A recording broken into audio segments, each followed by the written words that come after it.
Hi, everybody. My name is Aaron Hunro. I am currently the diversity committee chair of Kappa, former student Kappa rep, as well as a former Ruth Webb scholarship winner when I was a student. So it's an honor to be able to introduce this hardworking student who is well deserving of this scholarship, Miss Catherine Santizo from USC's PA program.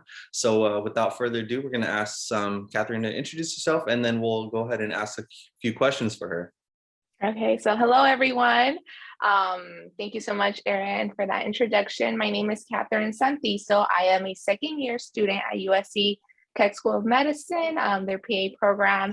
I am from Los Angeles, California, born and raised. I am a first gen, and I attended Santa Monica College prior to transferring to CSUN, where I completed my degree. And from there, I worked 3 years as a medical assistant and medical scribe while I was attaining my hours and getting ready to apply. And I always knew I wanted to go into medicine, and we'll touch more about that in a bit. Yeah, definitely. Well, welcome. And, we appreciate you not only applying for the scholarship, but being a Kappa member, and especially being born and raised in LA, or, the vicinities of LA. That's amazing for you to share your story. So, and I know you said you always wanted to go into medicine, but what made you want to become a PA? Exactly. So from an early age, my mother dealt with a bunch of healthcare issues. So we were in and out of clinics, in and out of hospitals. And that's when I started familiarizing myself with becoming a provider. It wasn't until she was assigned a physician assistant as her primary care provider. And I was always in the room because there was always the language barrier, that I noticed that he could speak to her in her language. And that to me startled me. And I was like, wow, who is this person? And I saw the care she received, and I saw how the rapport was built between her and her provider. And then now she's able to advocate for her own health. So that was the main reason that I became familiar with the profession. And then working with the PA later on, I feel like it was a full circle for me to realize this is the profession I want to go into. No, definitely. I feel like a lot of aspiring PAs and current PAs have that full circle moment, right? Just because, everybody kind of grows up thinking nurse or doctor, right? And then once you really get immersed in the profession and in the community, you see so many connections, and it's such a small community, small world. So, that's amazing. Aside from that PA and the PA that you work with, who's someone in your life that kind of inspires you to push on and reach your goals? I feel like this might be a bit cliche, but my mother, for the most part, my mother, she always pushes me to strive for more, to push myself, and whenever I fall, just to pick myself up and remind me that anything is possible with hard work and determination. Love it. I love it. When you got word of the scholarship, receiving it, I'm sure you were super excited. And I might know the answer to this, but who was the first person you told when you received the scholarship? Okay, I know you might think it was my mother. She was actually the second person. Oh, okay. Yeah, so I'm off on rotations right now. I'm on my second rotation, and I was actually checking my emails for like scheduling questions I had for my site, and then I see like congratulations. I was like, oh my gosh! I turned to my preceptor, a PA, and I was like, I got the scholarship, and they're like, really? So yeah, my preceptor was the first person to find out. Hey, I like that answer too. But oh, that's awesome. That's awesome. So just us being obviously applying for this scholarship, we're a part of like an underrepresented minority, right? Exactly. So how has being a member of an underrepresented community affected your journey throughout being a PA, whether it's obstacles that you had to face or things that kind of re-inspired you or motivated you? How do you think we can get more individuals of our similar background to become PAs?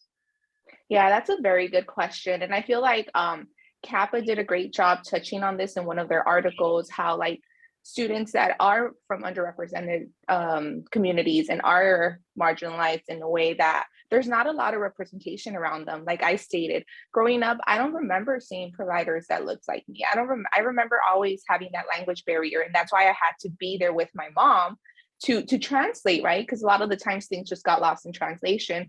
So I feel that's the main reason now why that pushed me to want to become a primary care provider, not only to serve the community that I grew up in or a similar community that I grew up in, but also so that other kids that come with their parents see me and they're like, wow, like, how did you do this? Well, let me tell you, let me give you some information on these pipelines, these events going on around that you could sign up and find out more about it. So that kind of pushed me because, like you stated, a lot of the times it's a bit more difficult than it already is to apply to PA school because you don't have the social capital other students have. You don't. It's not like you could just say, "Oh, let me call my friend's father that's a PA." I didn't have that connection. So I had to kind of go out of my way to find it. And I'm grateful for that because now I want to make it a bit easier for those students to have a resource. If they see me and they want my email, of course, let's connect. Let me connect you to these pipeline programs. Let me connect you to these events. So it's easier for you to figure out what you need to do instead of stumbling and going through this road that's a bit tedious at times. Yeah, no, most definitely. And I definitely feel like throughout the whole process, sometimes you might feel lost. Sometimes you feel like, oh, I gotta create a brand new timeline or plan, right? But so many Exactly. people who have come before us have gone through it, right? So it's like the blueprint is already there. Now it's about finding the connections to navigate our way, right? Exactly. One of my favorite quotes is, others may walk the journey with you, but nobody can walk it for you, right? So we can connect, we can reach out to these students, but they have to want to do it too, right? And then Exactly. once we find them, boom, then we get more people like yourself or like other PAs like PA Ruth Webb, right? So that's amazing. So how does it feel to win the scholarship, especially after Ruth Webb? She was the first female African American PA program director. She advocated for this profession. She advocated for diversity. So how does it feel? It's an honor, to be honest with you. I'm beyond honored because she is a legacy in herself. For her to have paved the way and do what she did, right? And not only that, for her to lead as an example and for us to follow and to aspire to be like her, that to me is everything. If I could continue to diversify the field, if I could continue to help at least locally in my community and bring awareness to the profession, that in itself, I feel like I'm making her proud in a way. And I'm beyond honor and grateful for this opportunity. Amazing. I love it. How do you plan on, continuing to advocate and promote for the advancement of diversity within our profession once you graduate or even currently as a student? Yeah, that's a good question. So currently as a student, I do try to take part of a lot of events with like pre-health students.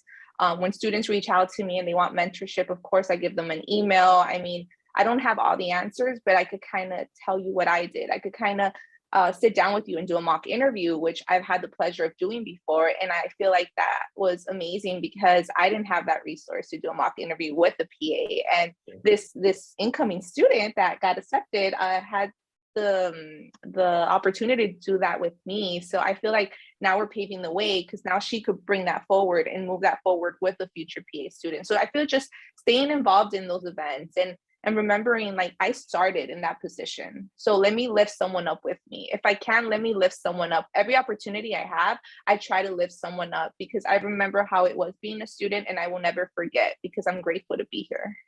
No, when you said that kind of sent chills to me because there was a quote from former First Lady Michelle Obama. I literally had to pull it up right now because that reminded me so much of it. She said, when you've worked hard and done well and walked through that doorway of opportunity, you do not slam it shut behind you. You reach back and give other folks the same chances that helped you succeed, right?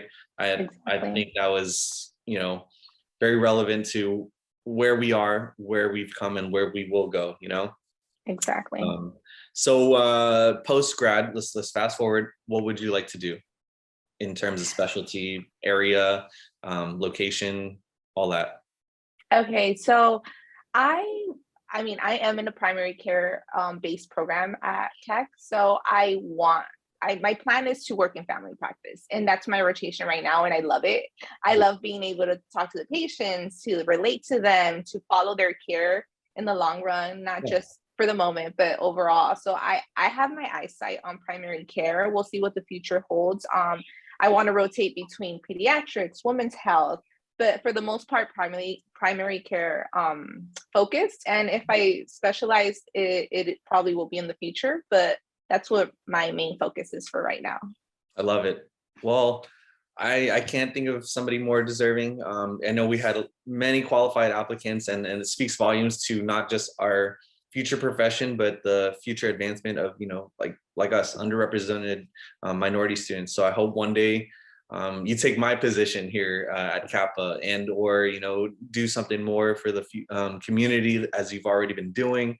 I appreciate you. I love hearing about your story and about other students' story who have kind of had the same struggle and aspire to do the same things in terms of increasing our representation within this profession, and also give back to our communities that we came from.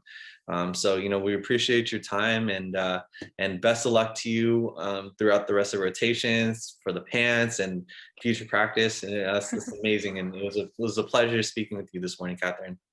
It was a pleasure meeting you as well. I'm glad we got to connect, and thank you so much for this opportunity. It means the world to me, and I can't wait to see what the future holds.